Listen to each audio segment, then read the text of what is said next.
কেমন যেন ঠাকুমা ঠাকুমা মুখের গড়ন, কেমন যেন পুরুষালী পুরুষালী চেহারা, গালের পাটা বসা বসা, থুতনিটা কেমন যেন লম্বাটে ছুঁচলো, যেন বুড়িয়ে গেছে। এ মেয়েকে দেখে তো চোখ সহজেই ফিরিয়ে নিতে পারছি। এ মেয়ে তো মনের কোণে প্রেমের জোয়ার তুলতে পারছে না। তবুও কেন গোটা বিশ্ব এ মেয়ের মুখের দিকে হাঁ করে তাকিয়ে রয়েছে?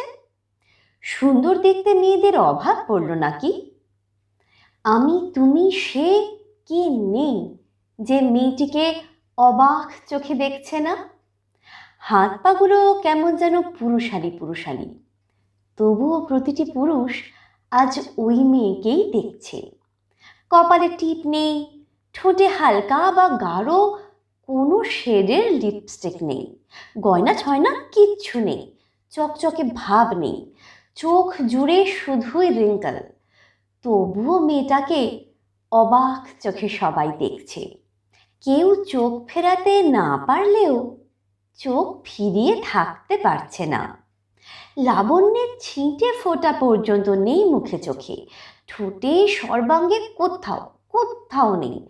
তবুও মেয়েটা যেন সবাইকে কোনো এক জাদু মন্ত্রে বিবশ করে দিয়েছে। মেয়েটাকে দেখে বুকের ভেতর উথাল পাথাল হচ্ছে না ঠিকই, কিন্তু শিরদাঁড়াও রিজু রাখা যাচ্ছে না। কেবলই নুয়ে যাচ্ছে ও দুটি পায়ের সম্মুখে। হয়তো একজন বা দুজন পুরুষের মনে জায়গা নিতে গেলে মেয়েকে সুন্দরী হতে হয়, আর সমগ্র মানব জাতির মনে জায়গা নিতে গেলে শুধু সুনিতা হতে হয়, কিংবা কল্পনা। শুধুই বুড়িমা বুড়িমা মার্কা সুনিতা হতে গেলে রূপ লাবণ্যের ছিটে ফোঁটাও লাগে না। যেখানে মেয়ের রূপের ছটা পুরুষের হৃদয় পুড়িয়ে ছারখাড় করে, সেখানে গুণের ছটা সমগ্র বিশ্ব মানবকে পায়ের কাছে এনে ফেলে দেয় শুধু শ্রদ্ধাতে নত জানু হতে। ও মেয়ে, তুই সুন্দরী হলে পুরুষ পাবি, আর সুনিতা হলে মানুষ পাবি। হাজার হাজার লক্ষ কোটি অর্বুদ চোখের চাউনি পাবি। তোমার ধৈর্য, তোমার শৌর্য, তোমার অদম্য জেদ, তোমার মৃত্যুর সাথে লড়াই, তোমার প্রতিজ্ঞা, তোমার বিশ্বাস, তোমার অসুন্দর শরীরী বিভঙ্গের কাছে তোমার চরণ তলে আমরা আমাদের সমস্ত সৌন্দর্য বিলিয়ে দিলাম। সমর্পণ করলাম আমাদের সকল অহং। পুরুষের সমস্ত প্রেম নিংড়ে দিলাম তোমার ওই পবিত্র পায়ের কাছে।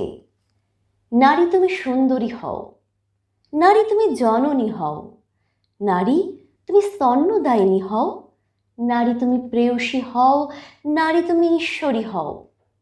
কিন্তু তুমি সুনিতা হতে ভুলো না। সুনিতা হলে তুমি বিশ্বেশ্বরী হবে, সুনিতা হলে তুমি ইতিহাস হবে। আজ পৃথিবী দুজনাতে মিশে গেছে, মায়ের জাতি সুনিতায় আর পুরুষ জাতি বুচ উইলিয়াম মোরে। ঠাকুমার গল্পে শুনেছিলাম স্বর্গে শুধু দেব দেবী থাকে, দেখিনি কোনোদিনও কোনো ঈশ্বরকে স্বর্গ থেকে নামতে। আজ চাক্ষুষ করলাম।